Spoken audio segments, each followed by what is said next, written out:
What's going on, guys? This is Austin here. We're going to be taking a look at 5-Minute Fantasies, Week 7 booming and busting defenses. Who's going to score and who's going to get scored on. My start of the week is going to be Buffalo. Buffalo, they haven't had a great fantasy defense, but they've got a great NFL defense. And so far this year, they've really been able to stop basically anything that the opposing teams have been wanting to do. A lot of their games are low-scoring games, I think, with the single exception of the New England game, but that was only because they got a lot of help from their offense. New England did a lot of help from Buffalo's offense. San Francisco, I'm going to say start them against Washington. This is another situation really similar to Buffalo, except that San Francisco doesn't have an underrated defense, at least anymore. In terms of talking wise, they haven't really been talked about the last couple weeks. Until just about now, after they shut down the Rams, it really turned into, these guys are great. So really look for San Francisco to absolutely demolish Washington. If they're not picked up in your league, pick them up now and don't drop them unless you have New England, and then trade them. I'm going to say start Jacksonville. Even though Jacksonville just got rid of Jalen Ramsey, I think that Jacksonville still has elite defensive personnel, and they're going against Cincinnati. Cincinnati has absolutely no offense. Except for a lot of potential yards to maybe Tyler Boyd or Auden Tate. Look for Jacksonville to have a really big turnover game, sack game.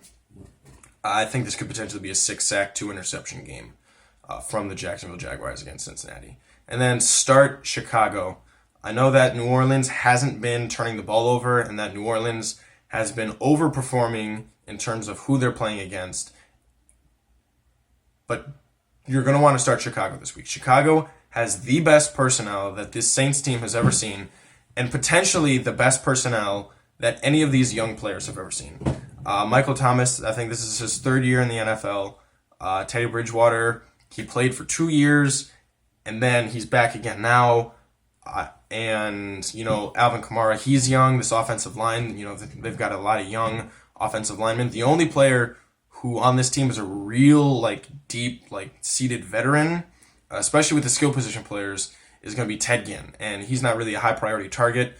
Look for Chicago to be doing a number on the Saints this week. I think that, this could be the final game of the Teddy Bridgewater undefeated streak. So you're going to want to start Chicago.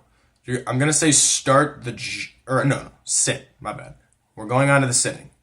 I'm going to say the Giants defense is going to bust this week.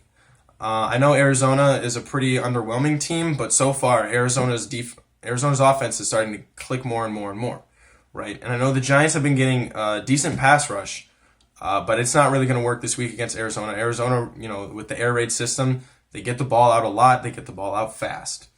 So sit the Giants. Sit the Minnesota Vikings defense. I know that they have a great defense in name, and they've had a pretty okay defense so far this year, but you're not going to want to start them. I don't think this Detroit team is going to be turning over the ball a lot, and I don't think that this Detroit team is going to fail in the red zone as much as they did against Green Bay. Look for Detroit to have an angry bounce back game, and I think that Minnesota could potentially, the only way that their defense could really cope with this is if Dalvin Cook can keep Matthew Stafford off the field.